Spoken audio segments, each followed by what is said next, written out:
All right, we're going to talk about the two Americans that were found and rescued from a violent kidnapping in Mexico. Two of the Americans who were kidnapped after crossing the border are back in the U.S. this morning. Looking live at the hospital where one of them is being treated in Brownsville, Texas. The other two Americans were killed. Matt Rivers is in Mexico City with the latest for us. Good morning, Matt. With so many U.S. law enforcement agencies putting pressure on their Mexican counterparts to find who is responsible here, more arrests could be coming soon. This morning, 2 of the 4 Americans kidnapped in Mexico now waking up on U.S. soil after surviving this horrific attack. Armed men seen loading the group onto a pickup truck in Matamoros Friday. Their other 2 friends did not survive. 2 U.S. citizens were returned to the United States. The bodies of 2 other U.S. citizens killed in the same incident were also recovered. Eric James Williams and Latavia Tay McGee making it out alive. McGee seen here with law enforcement shortly after she was rescued. A convoy then taking the survivors to the border near Brownsville, Texas. The 2 then crossing over to a waiting ambulance. 2 other members of the group, Shaid Woodard and Zindell Brown, tragically killed. Authorities finally finding the missing Americans after a 3-day manhunt, leading them to this wooden house in Lagunona, outside Matamoros. A 24-year-old man identified only by his first name, Jose, arrested.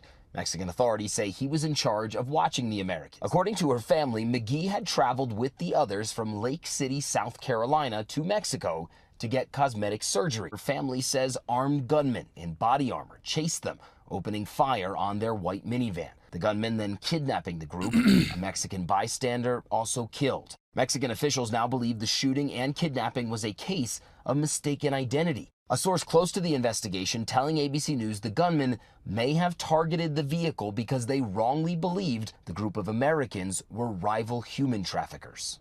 Now, this case was solved relatively quickly here in Mexico, a country with an untold number of unsolved disappearances, kidnappings, murders. It's prompted a lot of criticism of Mexico's president, saying this case was only solved because Americans were involved. Yeah, this was actually really interesting that a lot of Mexicans were upset. Mexican nationals were genuinely disappointed in how quickly this prompted an investigation by the Mexican government. Mexican government normally, according to Mexican nationals at the very least, rarely ever prosecutes cases that pertain to Mexican nationals being kidnapped in this exact same area, in this exact same region.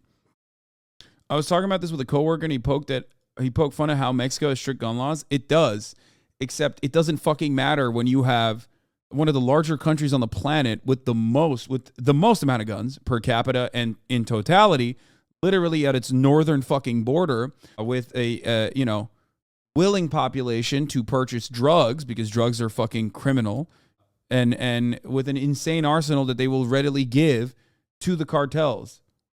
The fucking gun trade is the reason.